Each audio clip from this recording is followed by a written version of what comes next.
Eu sou a atriz Natália Duarte, da Companhia Saúde do Grupo Teatro 5 e também estou na TV Relacionamento.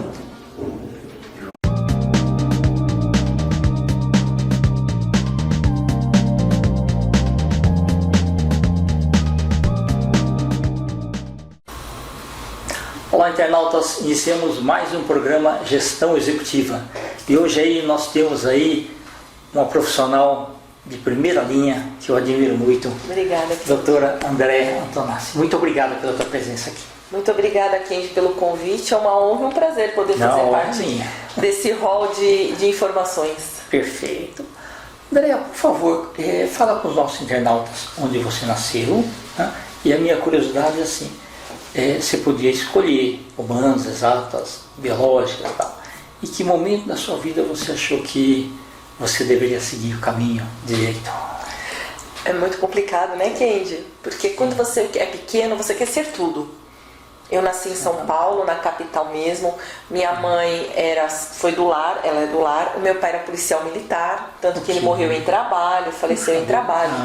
E aí, quando você é pequeno, você quer ser tudo. Então você diz assim, eu quero ser professor, eu quero ser engenheiro, eu quero ser médico, eu quero ser astronauta. Só que quando você vai crescendo, você vai descobrindo a paixão por aquilo que você vê no dia a dia. Então quando a gente pensa no direito, a gente não pensa no direito como advogado. Você pensa no direito como defender o outro. Eu acredito que essa ideia do direito veio muito disso, defender o próximo. O que eu posso fazer para melhorar? O que eu posso fazer para colaborar, não com o meu próprio crescimento somente, mas também com o crescimento do outro. Então fazer direito, eu digo muito isso, que direito e justiça, embora não sejam a mesma coisa, eles caminham juntos. Então, quando eu penso que eu vou fazer direito, a primeira coisa que eu digo para os meus alunos, que além de advogado, eu também sou professora. Que bom, graças a Deus. E na graduação de curso de direito, ADM, contábeis. Quando você traz isso para o direito, eu digo muito aos alunos, fazer direito não é fazer justiça. Por quê? Quando eu, dependendo do caso, eu trago direito como regra, como lei. E a justiça é o que? A aplicação daquele direito propriamente dito. Então, sempre que eu busco direito, eu tinha em mente, tem alguma coisa errada, mas por onde eu posso melhorar? A quem eu busco? Então, o direito, você imagina, eu entro na faculdade dizendo, eu quero ser juiz. Eu quero ser delegado, eu quero ser promotor, mas conforme você vai estudando e você vai entendendo cada uma das profissões, você percebe aonde você se enquadra, aonde você pode buscar algo melhor para você. Então, o que eu quero? Eu quero advogar. Por quê? Porque eu posso defender o Kendi, eu posso defender aquela pessoa que realmente precisa. E nem sempre a ideia de justiça, elas caminham juntas. Porque eu digo, olha, alguém fez mal para alguém. A punição, ele foi condenado, ele foi punido, ele vai ser preso. Aquela prisão, para aquele que foi abusado, no sentido de ter sofrido um prejuízo, a condenação do outro é sempre pouca.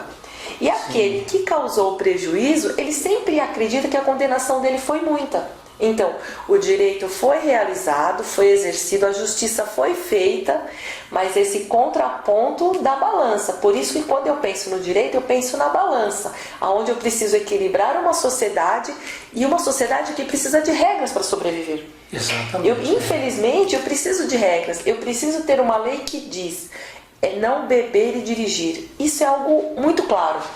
E mesmo assim vem alguém... Tem que virar lei. Tem que virar lei. Até para que eu respeite. E eu não precisaria disso se fosse uma sociedade saudável. Exatamente. Então eu preciso criar regras e normas para que a sociedade ela seja saudável e ela consiga viver nessa harmonia. Ok, muito interessante. Porque eu me lembro até também, você ia no restaurante ali e tal... Nossa, tinha área de fumante e não fumante. Exato. Quando era pequeno era misturado tudo. E aí teve que sair uma lei, quer dizer, ninguém tinha o bom senso de falar, eu vou fumar, eu vou sair lá na rua. Você colocou o restaurante, as pessoas fumavam dentro de um avião. Exatamente. O professor dava aula fumando. Então imagine, eu entrava para assistir aula e meu professor fumando. Eu dizia, peraí, isso é certo ou errado? Uma vez eu trabalhava numa empresa que eu entrei para fazer exame médico, era periódico, e o médico estava fumando. Eu olhei, até hoje eu não esqueço isso, eu falei, mas o senhor está fumando? Ele fez, o importante é você não fumar. Eu disse, mas está errado, doutor. Ele deu risada, ele já estava lá há muitos anos, ele deu risada e falou, vamos fazer o seu exame. Então, assim, era algo que assustava. Então, quando eu penso, essa ideia que você colocou do cigarro é algo muito interessante. Eu não precisaria de uma lei, eu precisaria de um bom senso. Aí entra a ideia da razão e da moral. O que é moral? Aquilo que é bom para você é bom para mim? Não sei. Aquilo que é certo para você é certo para mim? Não sei. Aquilo que ontem para você era certo continua sendo certo hoje? Quando eu brinco assim, ó, hoje eu tenho 44 anos. Quando a gente coloca essa ideia de idade, eu não tenho a mesma cabeça de 20. Então, há 20 anos atrás, e se eu nunca fumei, mas se eu fumasse, talvez fosse algo legal. E hoje eu ia parar e dizer, poxa, fumar não é legal. Então, conforme você vai trazendo essa ideia de moral e justiça para a própria sociedade, o direito vem com toda a força. Exato. Por quê? Porque eu preciso dizer àquela criança, olha, não use o celular em aula. Mas quando ela chega na casa dela, o pai dela, a mãe dela, o responsável, dá o celular para que ela fique quieta e eu consiga trabalhar. Sim. Então, este conflito é muito complicado. Sim. Quando eu penso na sala de aula, eu digo aos meus alunos, não use o celular na sala de aula. E aí eu digo, daqui a pouco, a hora que eu percebo, eu digo, olha, entre lá no site do Planalto e pegue a CLT. A hora que eu vi, eu já falei, então entre no contraponto meu mesmo. Ao mesmo, o meu direito termina onde começa o seu. Mas onde começa o seu? Onde termina o meu? É o caso do cigarro. Imagine só, você dirige e você fuma. O carro é seu. Você fuma no seu carro a hora que você quiser, porque dentro do carro ainda não é proibido. Sim. E aí eu entro no seu carro, ou um colega entra no seu carro para dar uma carona. Você acende o cigarro. Ele diz, poxa, você vai... Ele vai dizer, poxa, você vai acender o cigarro? Peraí, é meu carro. Ah, mas eu não fumo, então. Então você desce do meu carro. E aí você acaba perdendo uma amizade em razão disso. Então, quando eu penso nessa ideia de norma, de regra do direito, eu acho que é isso que é apaixonante no direito. Aonde eu vou? Quem eu vou buscar? Quando eu penso no direito, eu penso no todo.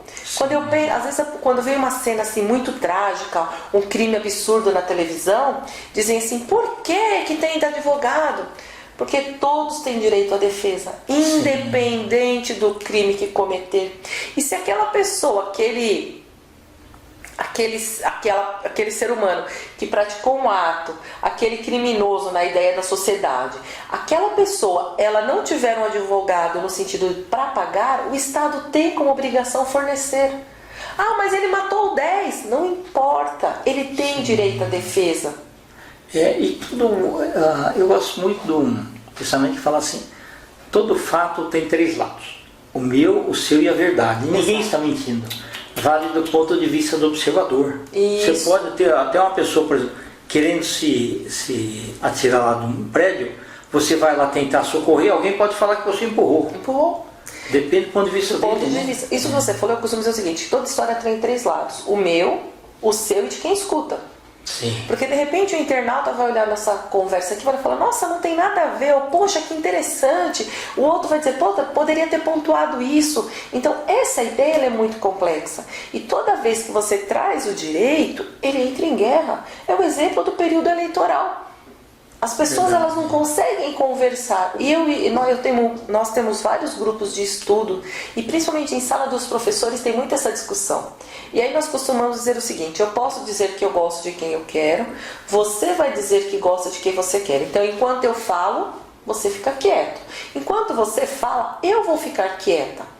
Hora que acabar, nós vamos discutir. Acabou a discussão, vamos comer uma pizza? Vamos. Isso é muito legal. Isso é harmonia. Sim. Isso é o respeito ao próximo. Isso é a verdadeira democracia. Agora, quando eu entro aqui e digo, você tem que pensar como eu, porque o candidato X é ótimo. Brigo, você ficou quieto. Quando eu terminar a discussão, você vai, ao invés de você parar para refletir aquilo que eu te falei, você vai ter mais raiva ainda do candidato X. É verdade. É. Por quê? Porque isso é democracia, isso é o direito. É o meu direito de ir e vir. É o meu direito de não pensar como você. Sim. E isso tudo vem em casa, né? Porque às vezes a gente brinca muito, né? Nós que temos um pouco mais, não somos idosos, mas temos mais idade. Quando nós éramos pequenos, falamos assim, pai, posso tomar um sorvete? Não, por quê? Porque o seu pai não. Hoje, quando meu irmão, minha sobrinha fala pro meu irmão, pai, posso tomar um sorvete? Não. Por quê? Porque você está com gripe. Não, pai, mas olha, eu vi, a professora falou, eu li, na televisão passou que o sorvete, ele não faz mal pro frio, ele deve ser tomado em qualquer época, porque na Europa, você assusta. Exato, verdade. Ela tem contra-argumentação. Né? Ele tem contra-argumentação. Então isso é o meu direito. Isso é uma busca incansável pela verdade. E o direito é a busca pela verdade. Um outro caso que nós também costumamos citar quando nós pensamos do porquê você foi pelo lado do direito, né? Eu digo o seguinte, o direito ele faz você enxergar a verdade e muitas vezes a verdade que você não quer ver. Sim. Que é a parte mais chocante. Você fala assim, corrupção, o que é corrupção? É tudo. A corrupção, por exemplo, não é a mala de dinheiro somente. Não é eu vir aqui, você me dá uma mala de dinheiro, isso não é só corrupção. Se de repente eu tenho um cargo público e tenho uma filha de mamografia de 6 meses, a sua mãe precisa de mamografia, você liga e diz, Andréia, você tem um cargo X, a minha mãe está precisando de mamografia, eu não tenho como pagar, você não pode colaborar? A Andréia pega o telefone, liga, utilizando desse cargo dela, liga lá para a rede, diz, olha, a mãe do fulano eu preciso que ela faça o exame urgente. Quando ela fura essa fila de 6 meses, isso também é corrupção. Por quê? Porque eu não tive uma mala de dinheiro, mas eu tive o quê? A influência do cargo. Sim. E aí quando você fala isso, você diz, isso também é direito, isso também é injusto. Aí vem alguém e diz, não é injusto, é justo que minha mãe ia morrer. E aí você para pensar, por que eu preciso cada vez mais explorar o direito, dizer o que é o direito, buscar o que é o direito?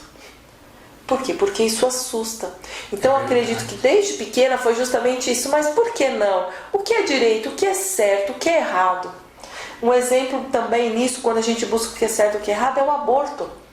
Eu digo, eu, Andréia, nunca pratiquei e não praticaria. Numa determinada época eu era 1000% contrário. Se falasse aborto, quem pratica tem que morrer, não é justo. Só que com o passar dos anos, você começa a sentar e ouvir histórias, Kendi. E você começa a sentar com aquela mulher que estava grávida. E uma vez uma mulher que praticou o aborto, ela disse assim, doutora, esse é o meu maior arrependimento. Todos os dias eu sofro em razão dessa prática. Mas quando eu penso na minha situação, na época da prática, eu penso que foi o melhor que eu fiz para mim e para o meu filho. Por quê? Eu não tinha praticamente o que comer, eu morava na rua, eu não tinha trabalho, eu não tinha como sustentar a mim. Como que eu ia colocar uma criança no mundo? Aí a primeira pergunta, por que você não deu para adoção? Ela falou, quem garantia? Que garantia eu teria que o meu filho teria um lar, que ele teria comida e que ele seria gente? Então ela fala, naquele momento eu fui a pecadora, mas o meu filho virou um anjo. Então, não é muito louco tudo isso, é muito interessante. E aí aquela sua busca pelo direito, você é obrigada a parar e refletir, você fala, poxa vida, onde estava o direito dela?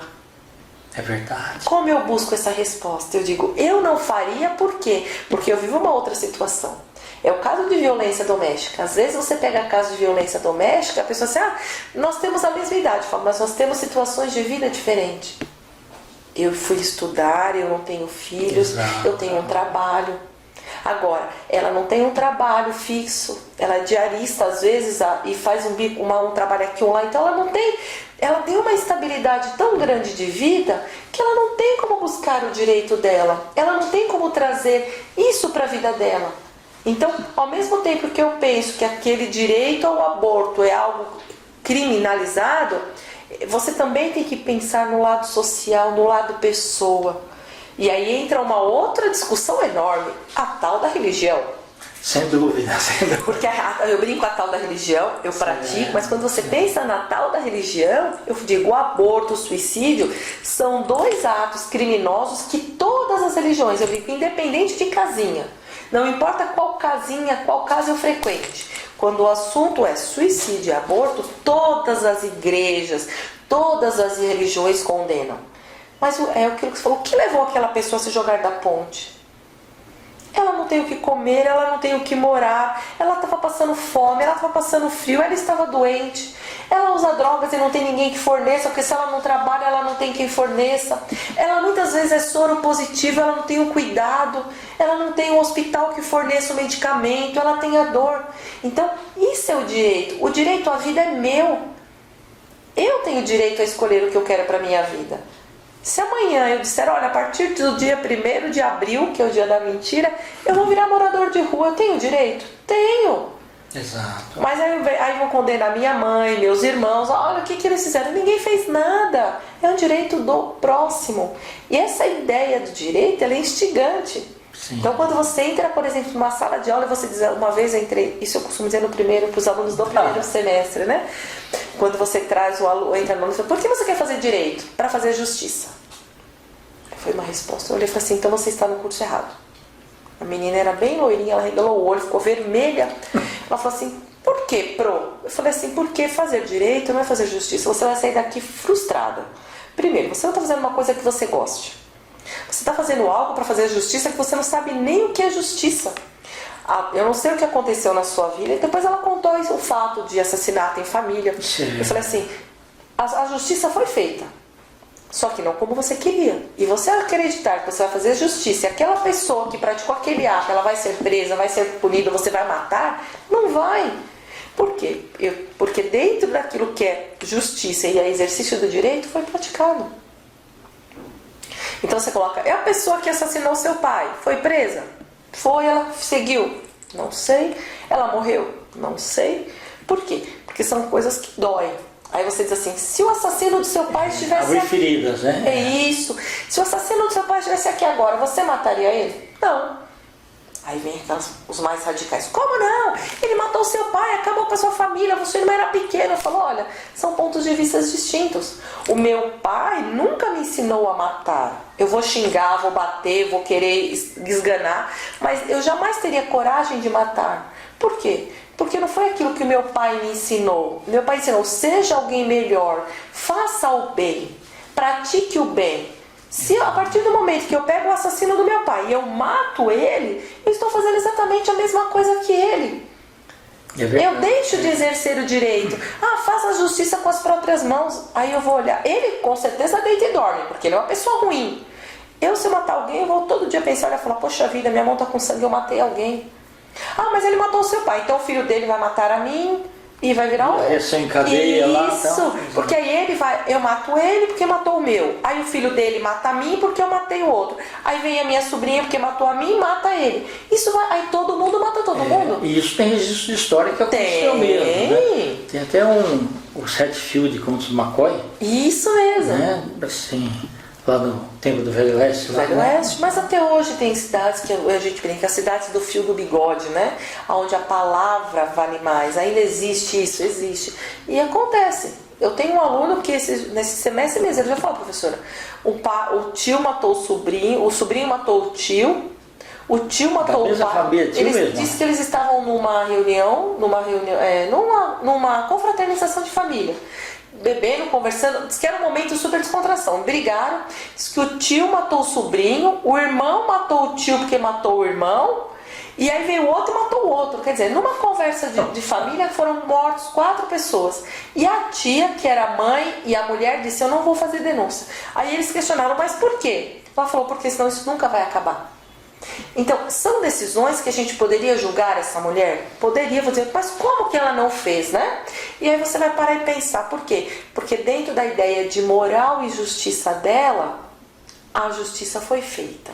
E a moral dela, onde ela viu tanta desgraça, né, tanta desordem, se ela continua a costurar, vamos colocar assim... Sim.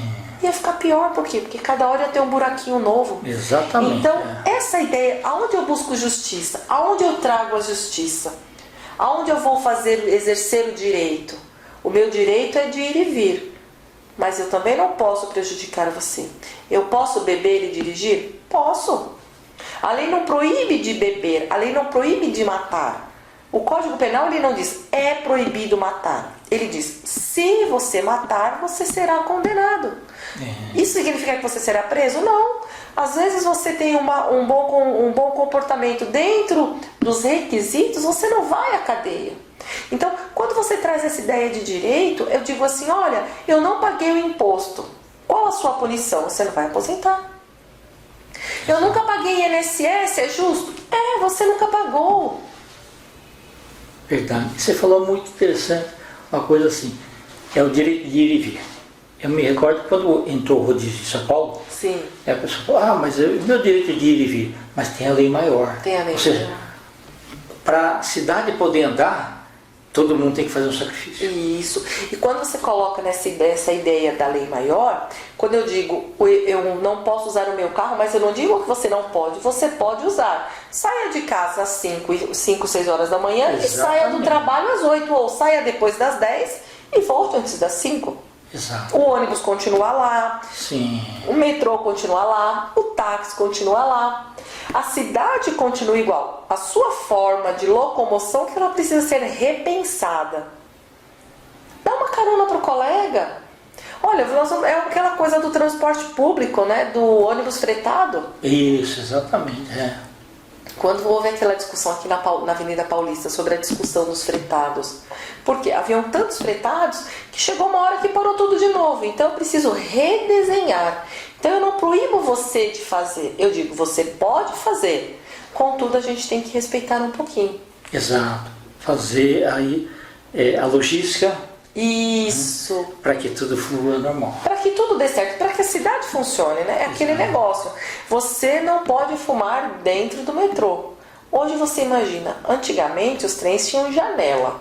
Os trens hoje não têm janelas. Imagine o trem das 6, aqui em São Paulo, no Brás, a estação do Brás do metrô 6 horas da tarde é coisa de louco. É igual formigueiro, né? Exatamente. Imagine 30% daquelas pessoas fumando ali no Brás. Na estação da Sé. Pois é. Lá na última estação, né, na última plataforma da Sé. Não tem como, aquilo ia explodir. Verdade. Então, são essas coisas que são interessantes. O seu direito de fumar é igual ao meu de não fumar.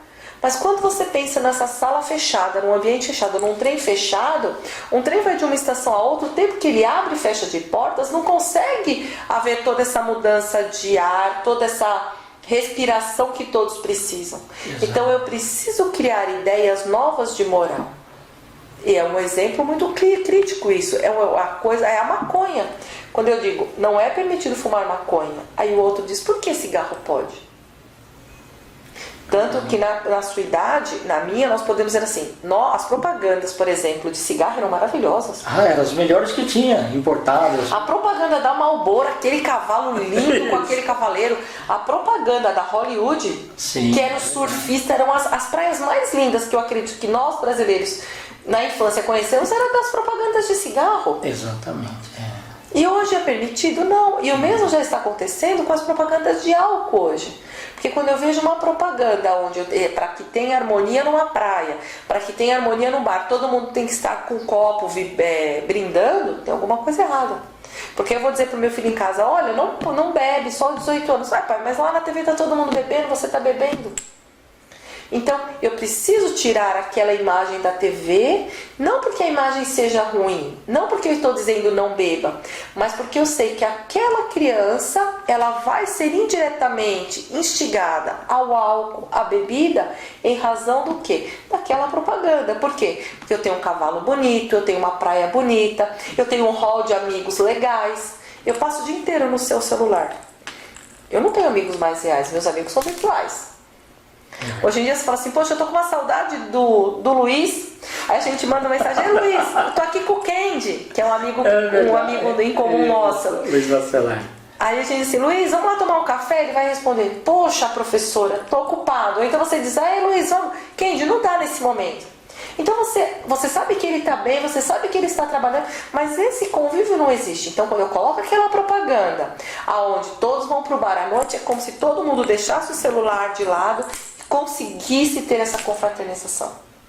E para a criança, aquela fase de, olha que legal, como eu faço para ter amigos? Então vamos beber. É verdade. Então esse direito de passar a propaganda, ele induz. É o caso do doce, é o caso do brinquedo. Qual é o meu direito? Como eu busco essa realidade? Como eu busco essa verdade? Qual a verdade? Eu posso dar doce ou não posso dar doce? Eu posso dar refrigerante ou não posso dar refrigerante? Eu tomo refrigerante desde 1 ano. Por que eu não vou dar refrigerante para o meu filho? É verdade. Como que eu trago isso para a sociedade? Eu digo, você tem que recolher os impostos da sua empresa. Você não paga os impostos da sua empresa, você vai ser punido. Você é empregador, você reteve o INSS do seu empregado. Você não repassou, eu brinco, isso é uma das poucas coisas na Justiça do Trabalho que é crime, que dá cadeia. Por quê? Porque isso é apropriação indébita. O empregador que retém e não repassa, ele cometeu um crime. Ele vai ser preso se ele não estiver uma boa resposta para tudo isso. Ele diz, olha, eu paguei, mas não sei o que aconteceu. Então ele vai ter que provar que ele pagou. Agora, se ele reteve do trabalhador e ele não repassou ao Estado, isso é crime. Ele pode ser preso? Pode. Ah, mas a norma é dura. A norma não é dura. A norma diz, a sua obrigação é reter e repassar. Se você, como detentor da obrigação, não o fizer, você vai ser punido. Verdade. Andréa, nós estamos aí nos instantes finais, tá? Eu quero que você volte outras vezes. Com certeza. Você tem muito conteúdo e realmente você fala uma linguagem muito agradável que todo mundo entende. Parabéns, viu? Obrigada, Ken. É um prazer, estou à disposição. Tá bom. Quer deixar algum contato seu? Olha, eu não tenho Facebook, mas eu tenho Instagram, que é @AndréIA_Antonassi. O meu, eu tenho um e-mail que é ataciane@ig.com.br. Eu estou à disposição. Perfeito, tá ótimo. Internautas, com os agradecimentos a essa grande profissional, Andréa Antonassi, nós finalizamos mais um Gestão Executiva. Um grande abraço e até a próxima. Até a próxima.